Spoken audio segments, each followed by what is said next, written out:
Várias pesquisas e estatísticas dizem que entre 30% e 60% da população japonesa já traiu seu parceiro alguma vez, mesmo que tenha sido só uma vez. E mais de 60% dessas pessoas nunca sentiu culpa por ter feito isso.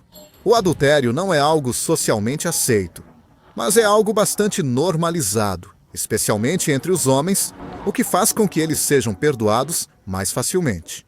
E no caso das mulheres, não é bem assim, mas os casos estão aumentando cada vez mais. Eu sou Naka, este é o Japatonic, e hoje vamos falar sobre traição no Japão.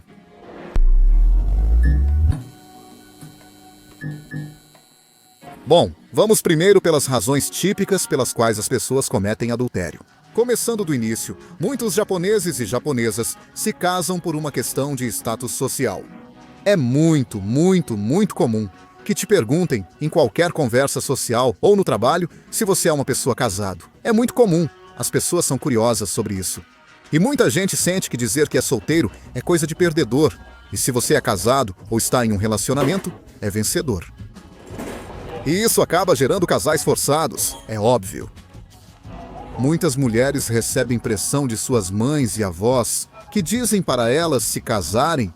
O mesmo acontece com os homens. E muitos, por causa dessa pressão, acabam se apressando para arrumar um parceiro e se casam muito rápido. E claro, no Japão há 600 mil casamentos por ano, e o número anual de divórcios é de 200 mil. Ou seja, por assim dizer, 1 em cada 3 casamentos fracassa, o que não significa que os outros 400 mil sejam casamentos bem-sucedidos, porque existem casos de traição em que a traição é descoberta, mas não termina em divórcio. Acho que não é nada demais o que vou dizer, mas tudo bem. A falta de relações entre os casais é uma das maiores razões pelas quais há traição no relacionamento.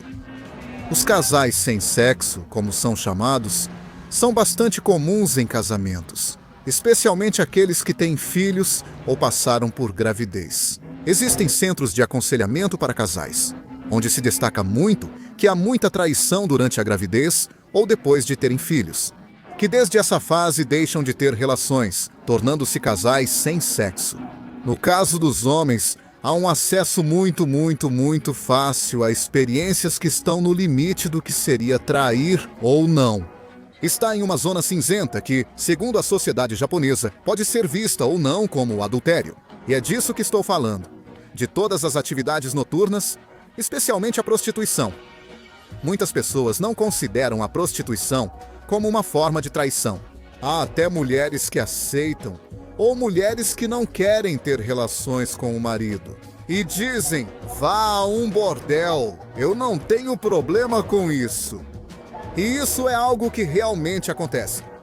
Porque a sociedade aceita que o homem, às vezes, só procura um pouco de aventura, um pouco de ação. Por isso às vezes é mais normalizado entre os homens.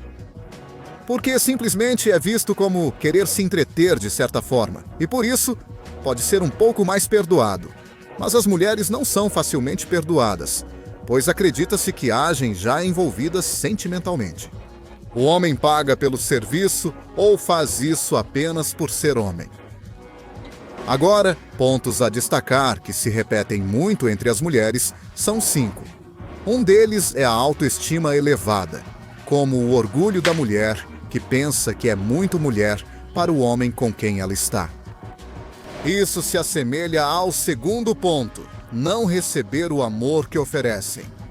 Depois, vem a curiosidade de ter diferentes experiências sexuais, já que pode ser que o relacionamento com o parceiro atual tenha se tornado entediante. Outra é a influência entre amigas. Não no sentido de que as amigas digam para ela deixar o parceiro, viva outras aventuras, especialmente ao conversar com uma garota comprometida e suas amigas, como se estivessem em uma situação em que tem mais aventuras, por uma questão de inveja ou por querer ser. Pertencer um pouco mais, estar mais envolvida na conversa que as amigas estão tendo? Talvez isso acende um interruptor que diz: quero ter as experiências que minhas amigas estão tendo. E a outra é a vingança. As mulheres que descobrem que o parceiro as traiu e fazem o mesmo.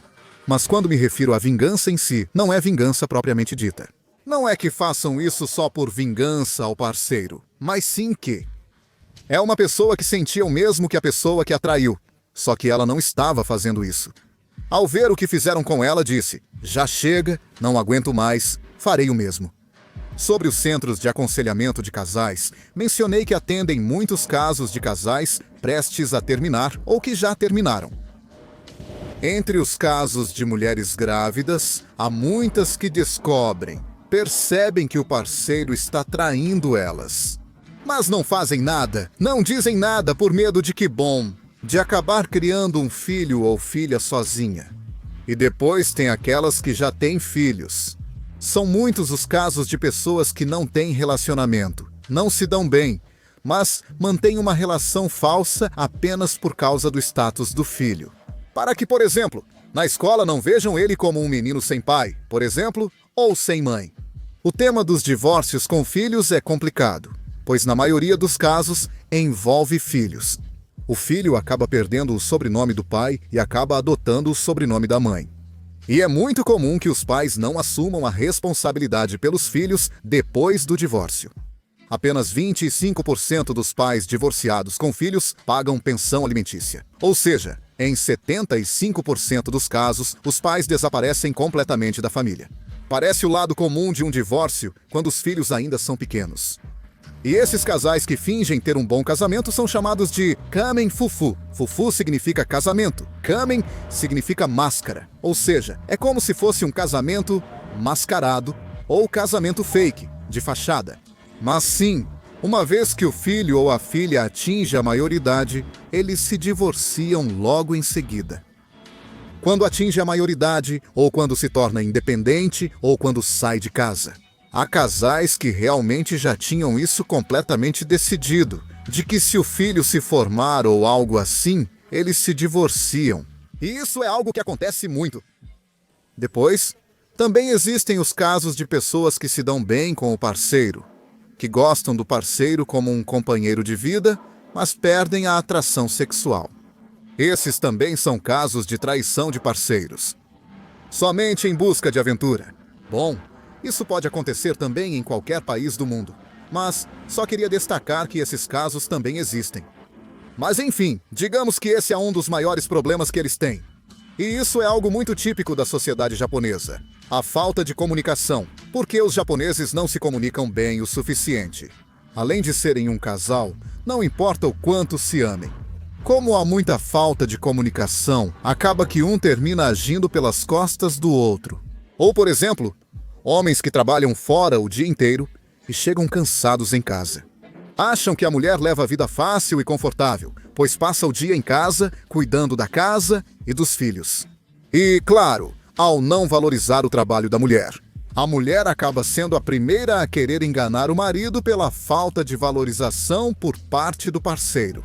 E da mesma forma, pode haver homens que pensam que a mulher é uma pessoa que só faz coisas fáceis e só pede dinheiro.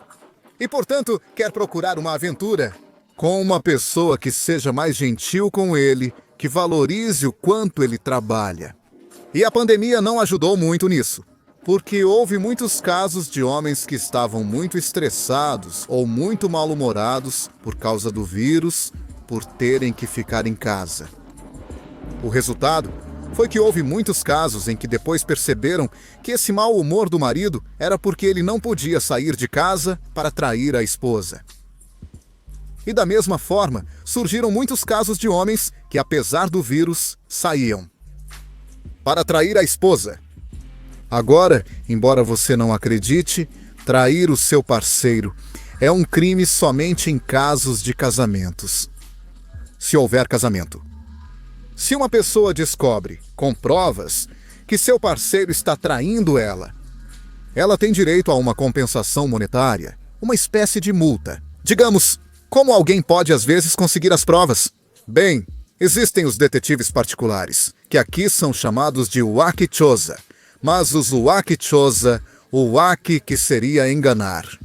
Os wakichosa se dedicam especialmente a seguir casais que podem ser infiéis.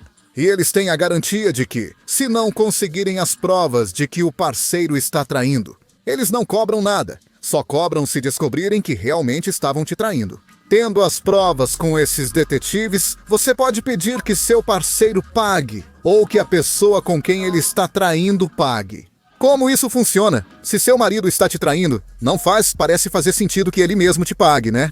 Se houver um divórcio, sim. De que depende o valor? Depende se há ou não divórcio? Ou seja, é considerado o nível de gravidade. Se foi tão grave a ponto de causar o divórcio, então a multa é maior. Você pode escolher se o marido ou o parceiro paga. Talvez o parceiro tenha mais dinheiro.